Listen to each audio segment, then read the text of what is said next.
इसके खिलाफ अपील होनी चाहिए। इस जो ऑर्डर आया है आज का, फौरन इसके खिलाफ हाईकोर्ट में अपील होनी चाहिए। और दूसरी बात यह है कि सुप्रीम कोर्ट ने जो 20 मई 2022 को जो अपना ऑर्डर दिया था, अगर आप वो ऑर्डर पढ़ेंगे तो पॉइंट 2 सबसेक्शन 4 में सुप्रीम कोर्ट ने ये कहा था कि the interim order of the court dated 17 May 2022 shall continue to remain in operation pending the disposal of the application under order 11 rule under CPC. Thereafter, for a period of 8 weeks, so as to enable any party which is aggrieved by the order of district judge to pursue its rights and remedies in accordance with the law. तो जो interim order है वो आज के इस order के बाद भी सुप्रीम कोर्ट ने कहा shall continue to remain operation pending disposal application. तो 8 हफ्ते का टाइम है, 8 हफ्ते का इसके ऊपर 8 वीक्स का सुप्रीम कोर्ट ने अपने ऑर्डर में कहा था कि 8 हफ्ते का टाइम है। तो 8 हफ्ते के अंदर सुप्रीम कोर्ट का उस पर है। और मैं उम्मीद करता हूं कि इंतजामिया कमेटी इस फैसले के खिलाफ वो अपील करेंगे हाई कोर्ट में। फ्रीज तो है और 7-11 ऑर्डर को उन्होंने आज एडिशनल डिस्ट्रिक्ट जज ने कहा है। मेरा मानना यह है कि ये जो आज ऑर्डर आया है इससे देश में अब बहुत सी चीजें शुरू हो जाएंगी। हर कोई जाकर ये कहेगा कि नहीं नहीं, 15 अगस्त 1947 से पहले से हम यहां पर थे, तो फिर 1991 का जो places of religious worship act है वो तो उसका मकसद ही फेल हो जाता है। क्योंकि 91 का एक्ट इसलिए बनाया गया था ताकि इस तरह के कॉन्फ्लिक्ट जो है वो हमेशा के लिए खत्म हो जाए। मगर आज के ऑर्डर के बाद ऐसा लगता है कि फिर अब ये लिटिगेशन शुरू हो जाएगा इन तमाम इश्यूज के ऊपर, और हम दोबारा 80 और 90 के दहे में वापस जा रहे हैं। फिर इससे अगर खुदा ना खास्ता अगर हम 80 और 90 के दहे में वापस चले जाएंगे तो ये हर जगह पर एक डिस्टेबलाइजिंग इफेक्ट पैदा हो जाएगा। तो ये हम तो उम्मीद कर रहे थे कि कोर्ट इस तरह के इश्यूज को, जैसे अंग्रेजी में कहते हैं कि they will nip it in its bud, मगर अब लगता है कि इस तरह का लिटिगेशन अगर आगे बढ़ेगा तो फिर ये उसी रास्ते पर जा रहा है जो बाबरी मस्जिद का लीगल इशू गया था। अब आप बोलेंगे नहीं नहीं, टाइटल नहीं है, वहां पर ऐसा करने की इजाजत दी जाए। अरे भाई तो फिर कैसा होगा ये?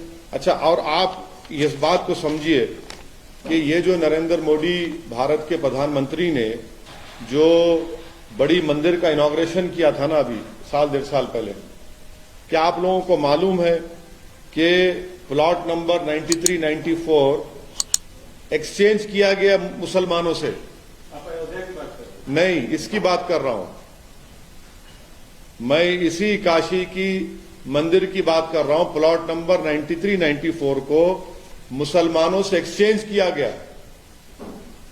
एक प्लॉट लेकर दूसरा घर दिया गया। तो जब एक्सचेंज होता है तो मालिक से होता है ना, मालिक से एक्सचेंज कर रहे हो और आप आज ही ऑर्डर आ रहा है। ये जो प्रधानमंत्री ने जो इनॉग्रेशन किया, जो पूरे उसको बताया कि मॉडर्नाइज किया गया, उसको तोड़ा गया, बनाया गया, एक्सचेंज हुआ है प्रॉपर्टी का। अब इसको क्या बोलेंगे? और उसके एक्सचेंज के रजिस्टर्ड डॉक्यूमेंट्स हैं, रजिस्टर्ड डॉक्यूमेंट्स हैं। आप बोल रहे हैं कि ये बात कैसी कहते हैं फिर आप? दूसरी बात यह है कि 1883-84 का खसरा है जिसमें लिखा गया प्लॉट नंबर 9130, ये प्लॉट नंबर 9130 है, उसमें उर्दू में लिखा है कि मकबूज अहले इस्लाम मस्जिद। तीसरी बात आप देख लीजिए कि ये जो है प्लॉट नंबर 9130 26 फरवरी 1942 को वक्फ का गजट इशू हुआ था। 1942 को 1942 26 फरवरी वक्फ गजट इशू हुआ था कि ये मस्जिद वक्फ है। दूसरा एक केस हुआ था 1936 का जिसका दीन मोहम्मद वर्सेस स्टेट, 1937 में वो जजमेंट आया। जजमेंट में कहा गया कि मस्जिद के नीचे की जमीन, घर, नॉर्थ और साउथ पे पूरा वक्फ है। अब इससे बड़ा आपको मैं 3-3 सबूतें दे रहा हूं। फिर ऊपर से 91 का एक्ट है। अगर कोई ये कहेगा कि भाई 15 अगस्त से पहले मेरा कब्जा था, तो फिर 91 का एक्ट के माने क्या है? आप तमाम जिम्मेदार हैं। माने जितने यहां पर जर्नलिस्ट बैठे हैं, जो जब बाबरी मस्जिद का जजमेंट आया था, आप तमाम आता कि देखिए ये जजमेंट जो बाबरी मस्जिद का आया है, अब और मुश्किलात पैदा हो जाएंगी, क्योंकि फेथ के ऊपर जजमेंट दिया गया था। अब 91 का एक्ट है और सुप्रीम कोर्ट ने बाबरी मस्जिद जजमेंट में कहा कि भाई जो माजी में जो कुछ भी हुआ उसको हम खोलेंगे नहीं। 15 अगस्त 1947 को जो था वही रहेगा। अब यहां पर ये कह रहे हैं कि नहीं 15 अगस्त से पहले हम है, तो फिर अब आप देखते जाएंगे कि एक के बाद एक अब केसेस पढ़ते जाएंगे। इसका असर क्या होगा देश में? फिर नहीं, इसका असर ये होगा कि डिस्टेबलाइजिंग इफेक्ट पैदा होगा। कुछ लोगों का कहना है कि बाद तक जो 91 का जो मस्जिद एक्ट है उसको इलेक्शन बाद तक पूजा होता रहा, उसमें आरती होती रही 1993 तक। नहीं, 91 का एक्ट क्या कह रहा है? अगर आप कोई ऐसा काम करेंगे जिससे nature of the religious place change हो जाता है, तो फिर 91 का किस माने में रखता? बोलिए आप, क्या माने रखता? चाहे मस्जिद हो, चाहे मंदिर हो, गिरजाघर हो, कुछ हो, अगर कोई ऐसा काम होता है तो फिर वो उस प्लेस का नेचर ही चेंज हो जाएगा ना। ठीक है, अभी तो ये 7/11 का ऑर्डर आया है। सुप्रीम कोर्ट का जो 20 मई का ऑर्डर है, उन्होंने 8 हफ्ते का उसमें फ्रीज लगाया है। अपील होनी चाहिए, अपील जरूर होगी। और मगर ये इसके आप मैं तो एक लेमन की तरह समझने की कोशिश कर रहा हूं कि 1883 का खसरा रिकॉर्ड प्लॉट नंबर 9130 कहता है कि मकबूज अहले इस्लाम मस्जिद है। दूसरा 1936 का दीन मोहम्मद का जजमेंट है जो 1937 में आया, जिसमें कहा कि मस्जिद हाउस, मस्जिद के नीचे की जमीन, नॉर्थ साइड पूरा वक्फ है। तीसरा 1942 का वक्फ है, 26 जनवरी 1942 का, जिसमें कहा गया कि ये वक्फ है। चौथा यह है कि जो एक्सपेंशन हुआ काशी मंदिर का, उसमें आपने मुसलमानों से एक प्लॉट एक्सचेंज किया। आपने एक प्लॉट लिया मुसलमानों से और आपने एक प्लॉट दिया है और रजिस्टर्ड डॉक्यूमेंट्स है उसके। फिर 91 का एक्ट है। नहीं, सुनिए एक मिनट, टाइटल सूट नहीं है ना। तो अगर टाइटल आपके पास है सोमित, और मैं बोलूंगा कि ठीक है टाइटल आपके नहीं, मैं अंदर आके बैठता हूं थोड़ी देर, तो आपका फिर नेचर नहीं चेंज हो जाएगा प्रॉपर्टी का। समझा करिए इस बात को। मैं आपको एग्जांपल्स दे रहा हूं, ये सब चीजें। इसका डिस्टेबलाइजिंग इफेक्ट पैदा हो सकता है पूरे देश में। मैंने पहले ही इस बात का अप्रीहेंशन का इजहार किया था कि 91 का एक्ट जरूर है, मगर अगर सबको ये प्ली लेगा कि 15 अगस्त से पहले कुछ था, तो फिर 91 का एक्ट क्या है? फिर ये सुप्रीम कोर्ट ने क्या बाबरी मस्जिद के जजमेंट में नहीं कहा था कि ये कॉन्स्टिट्यूशन के बेसिक स्ट्रक्चर का हिस्सा होगा? फिर ये कोर्ट का ऑर्डर कैसे आता है बताइए हमको? कोर्ट को तो चाहिए कि इन चीजों को इनिशियल स्टेज में ही रोक लगानी चाहिए। अभी कुछ हुआ नहीं है, फ्रीज है, उसमें अपील होगी। मगर हम ये कह रहे हैं कि आप तो एक दरवाजा खोल दिया। जिस बात का मुझे डर था, अब वो चीजें हो रही है सामने हमारे। हाँ, हिंदू पक्ष का मानना है कि 93 तक वहां पर पूजा चलती थी और ये मुसलमान की तरफ से 91 का वाले क्या पूजा? मैं 91 का एक्ट है ना, तो 91 का एक्ट क्या बोलता है? 15 अगस्त 1947 को बाबरी मस्जिद को छोड़कर जितने इबादत गाहें हैं उसका नेचर चेंज नहीं होगा। वो कहता ही नहीं कहता है। मैं आपको एग्जाम्पल दे रहा हूं 1883-84 का खसरा रिकॉर्ड, उसमें कहा गया कि मस्जिद है। मैं आपको एग्जाम्पल दे रहा हूं 1936 का दीन मोहम्मद वर्सेस स्टेट केस था, जिसमें 1937 में कहा गया कि मस्जिद है, इसमें घर है, अतराफ में जमीन, नीचे की नॉर्थ साइड पूरी वक्फ है। फिर मैं आपको बता रहा हूं 1942 26 फरवरी को वक्फ गजेट इशू हुआ कि वक्फ है। चौथा मैं आपको कह रहा हूं कि जब ये काशी का एक्सपेंशन हो रहा था, जिसको प्रधानमंत्री इनॉग्रेट किया, उसमें प्रॉपर्टी एक्सचेंज हुई रजिस्टर्ड डॉक्यूमेंट्स के साथ। फिर क्या है? फिर ये हमको तकलीफ इस बात की है कि सब रहने के बावजूद भी आज ये सब हो रहा है। अब कोर्ट का फैसला है, ठीक है, मगर अपील होगी। और मेरा अप्रीहेंशन का तो मैं इजहार कर चुका हूं सर, आपको। आप बाबरी मस्जिद का केस ला रहे हैं, इसमें तो आप बाबरी मस्जिद और इसको क्यों हम लगा रही हैं? नहीं तो देखिए सुनिए, बाबरी मस्जिद कैसे शुरू हुआ? बाबरी मस्जिद कैसे नहीं, बाबरी मस्जिद शुरू कैसे हुआ? आपने रात के अंधेरे में जाकर वहां पर मूर्तियां रखकर आपने उसको सील कर दिया, और फिर आपने बगैर मुसलमान को पूछे वहां पर आपने पूजा शुरू कर दी। फिर राजीव गांधी प्रधानमंत्री जब थे, आपने बगैर मुस्लिम पक्ष को सुने आपने ताले खोल दिए। सुप्रीम कोर्ट को आपने वादा किया कि बाबरी मस्जिद को हाथ नहीं लगाएंगे। 6 दिसंबर को आपने मस्जिद को शहीद कर दिया। अगर मस्जिद शहीद नहीं होती बाबरी मस्जिद की, तो कोर्ट का ऑर्डर क्या आता? ठीक है, कोर्ट का सुप्रीम कोर्ट का ऑर्डर आ गया। सुप्रीम कोर्ट ने अपने ही सिविल टाइटल सूट जजमेंट में कहा कि 91 का एक्ट भारत के बेसिक स्ट्रक्चर संविधान का हिस्सा है। तो फिर लोअर कोर्ट्स को तो सुनना चाहिए ना सुप्रीम कोर्ट के ऑर्डर को। सर, तो इस फैसले से ये जो आया है उससे एक आम मुसलमान डिसअपॉइंटेड हुआ है, आप डिसअपॉइंटेड? बिल्कुल सेटबैक है ये सेटबैक है। इससे देश में डिस्टेबलाइजिंग इफेक्ट पैदा हो सकता है, होगा नहीं हो सकता है, क्वेश्चन मार्क। नहीं, इसलिए देखिए, हर कोई जाकर ये बोलेगा कि 15 अगस्त से पहले था, 47 से पहले ये होता था। कहां खत्म होगा भाई ये? फिर ये कहां खत्म होगा बताइए? हमने 91 का एक्ट क्यों बनाया था? बनाने का मकसद क्या था कि इस तरह के ये जो चीजें हो रही हैं उसका खात्मा हो जाए, कॉन्फ्लिक्ट जितना खत्म हो जाए। आपने तो अब तो परपेचुअल लिटिगेशन चलता रहेगा। So you are saying that now not only Babri Masjid case or this case as well, you're saying such kind of repercussions will occur as well? Because you're saying My apprehension is that anyone tomorrow can go and say that no, we were doing such a thing, or we were in possession before 15th August 1947. Then what is the point of passing a 91 Act? The point was that this act was being passed to ensure that past conflicts should not continue. There should not be perpetual litigation.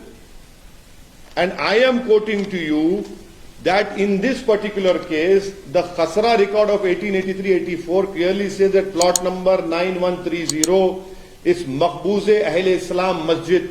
Secondly, I am reminding you that in 1936, a case of Deen Muhammad versus State, the court in its judgment in 1937 clearly said that the masjid and the land beneath the masjid, house and the north side, all are waqf properties. Thirdly, on 26 February 1942, a waqf gazette was issued that is a waqf property. And fourthly, in this whole Kashi expansion which happened, which the Honorable Prime Minister inaugurated, a property was exchanged from the Muslim side. A registered document is there. Now if you exchange a property with me as the owner, why did you exchange that property then?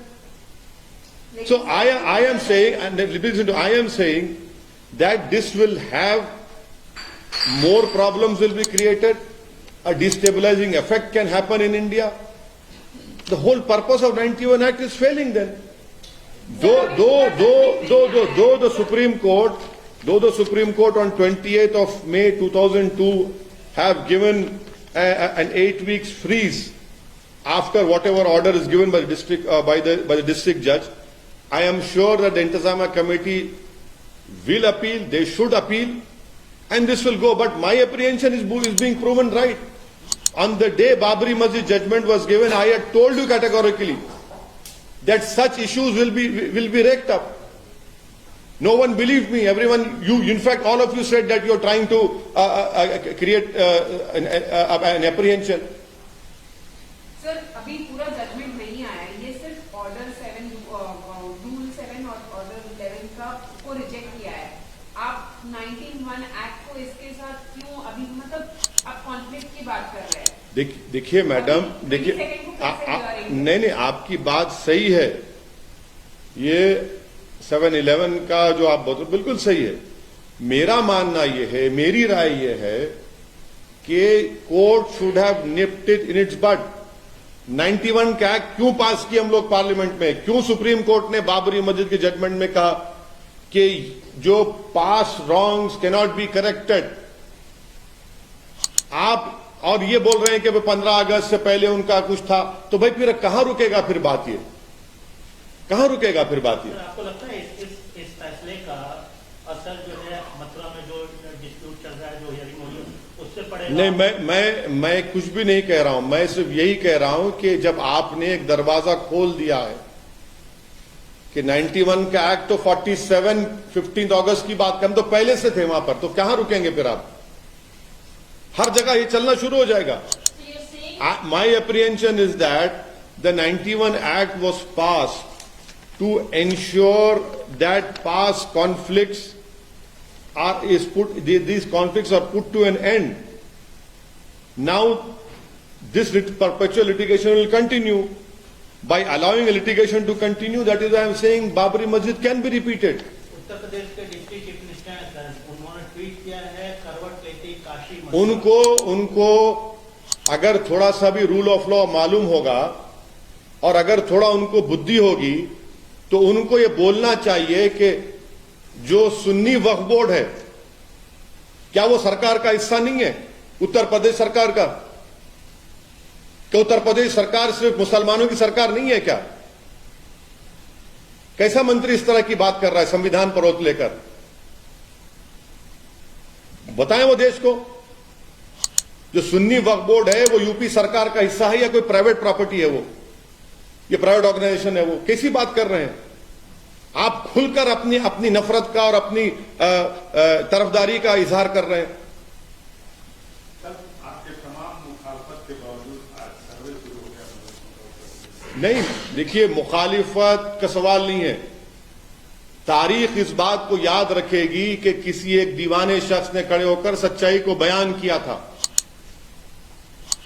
और उसके बाद में जो असरात निकलेंगे ना, जब आप भी याद करेंगे और जो लोग हम पे उंगलियां उठा रहे याद करेंगे, मगर हमने तो अपना काम कर दिया। मेरी जो जिम्मेदारी थी मैं उसको निभाऊंगा। मैं जो चीज मुझे लगता है कि ये भारत के लिए ठीक नहीं है, माहौल को खराब कर सकती है और टारगेटेड सर्वे हो रहा है, तो मैं बोलूंगा उसके ऊपर। मैं क्यों ना बोलूं? सर्वे सरकार कर रही है तो अब जो करेंगे उसके बाद क्या करेंगे आप देखना। आपके पास जो रजिस्टर्ड मदरसे हैं, आप उनको अभी तक तनख्वाह नहीं दिए टीचरों को, और ये एक सर्वे सिर्फ मदरसों का क्यों करा? सबका कराइए ना। मिशनरी स्कूल का कराइए, प्राइवेट स्कूल का कराइए, गवर्नमेंट के स्कूल का कराइए। और आपके पास कितने टीचर और बेसिक एजुकेशन में कितने टीचर के पोस्ट खाली है बताइए। कितने टीचरों, कितने स्कूल्स को आपने अच्छा किया वो रिकॉर्ड पेश करिए। बिहार में एक नाबालिग को सर उसको कोर्ट में रस्सी में बांध के पेश किया गया। 1 जनवरी की तरह एक जुवेनाइल को कोर्ट में नीतीश कुमार और राजद की सरकार पेश करती है। मैं चैलेंज कर रहा हूं, अगर वो बच्चा नीतीश कुमार की जात का होता या कास्ट का होता या उनके हेल्थ मिनिस्टर के कास्ट का होता, तो क्या उसको 1 जनवरी की तरह कोर्ट में लाया जाता? क्योंकि वो जुवेनाइल मुसलमान है, इसलिए उसको जनवरी की तरह उसके गले में रस्सी डालकर भेड़ बकरियों की तरह उसको कोर्ट में लाया गया। एक 70 साल के बूढ़े को आपने अरेस्ट कर लिया। ये इनकी सरकार के कारनामे हैं। करती सरकार उसमें, क्योंकि वो बच्चे का नाम मुसलमान है, जुवेनाइल है, तो आपने उसके गले में और उसके पेट में रस्सी बांधकर उसको जनवरी की तरह कोर्ट में लाया आपने। किस तरह लाते हैं इसको? अगर उसका कास्ट कुछ और होता, उसका कास्ट नीतीश कुमार के कास्ट का होता, या उसकी कास्ट वहां के हेल्थ मिनिस्टर का या राजद के जो लीडरों का कास्ट होता, तो नहीं लाया जाता उसको। यही तो अब हम प्रॉब्लम है यहां पर। एनसीपी में सर बात चल रही है, शरद पवार प्रधानमंत्री पद उसके साथ के दावेदार होंगे नहीं होंगे। अरे भाई, प्रधानमंत्री कौन बनता बनो, मेरी मस्जिद मुझसे क्या कर रहे हैं? कब तक मस्जिदों के ऊपर पॉलिटिक्स होती रहेगी इस देश में? जब बाबरी मस्जिद का मसला शुरू हुआ, जीबी पंत थे मुख्यमंत्री, कांग्रेस के थे, क्या क्या कुछ नहीं किया। जब ताले खोले गए, राजीव गांधी प्रधानमंत्री, कांग्रेस का मुख्यमंत्री। बाबरी मस्जिद शहीद हुई, कौन था मुख्य प्रधानमंत्री? कांग्रेस के। ये कौन बनता है प्रधानमंत्री? प्रधानमंत्री नहीं, देश को किस रास्ते पर लेके जा रहे हैं उस पर तो बोलिए कुछ।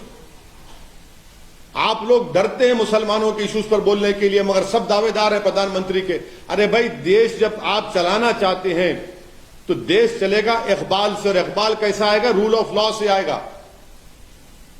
हर कोई बस मैं प्रधानमंत्री, मैं पर लॉटरी उटरी है क्या है? सर लेकिन देखिए चीफ सर, मिनिस्टर के चंद्रशेखर राव खुद बोल रहे हैं कि नेशनल पार्टी लॉन्च करेंगे, तो क्या आप उनका साथ देंगे? आप उनसे जाके पूछिए कब लॉन्च कर रहे हैं, नहीं कर रहे हैं। मैं कैसा बोलूं? मैं क्या? आप उनका साथ देंगे? नहीं, के चंद्रशेखर राव लॉन्च करेंगे नहीं करेंगे उनसे पूछिए ना। मैं नहीं, सुनिए, मेरे को इन चीजों की फिक्र हो रही है कि आप ले जाकर मस्जिद को आप बुलडोजर लगा देते हैं। पति के नाम पे घर है, पत्नी के नाम पे घर है, पति को नोटिस से घर तोड़ देते आप।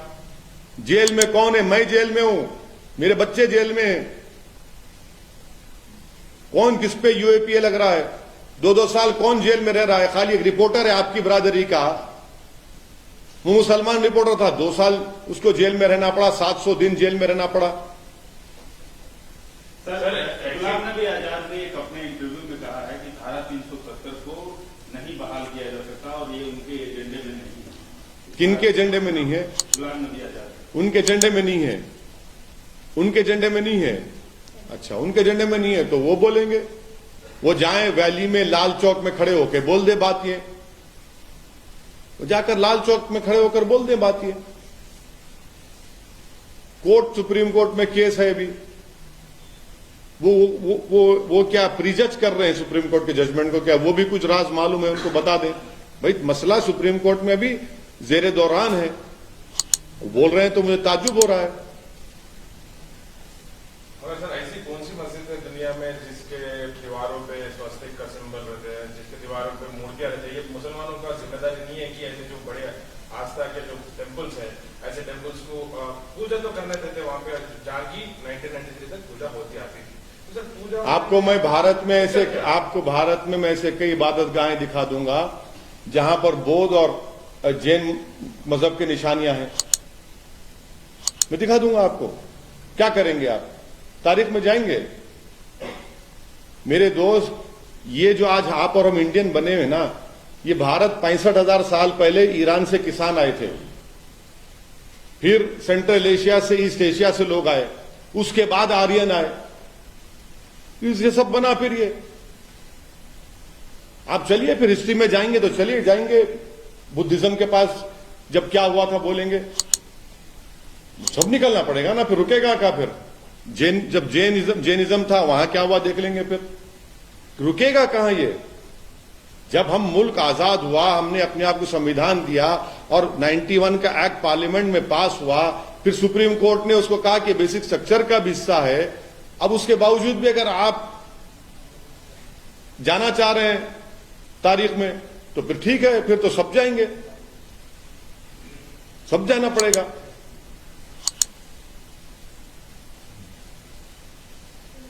थैंक यू, शुक्रिया।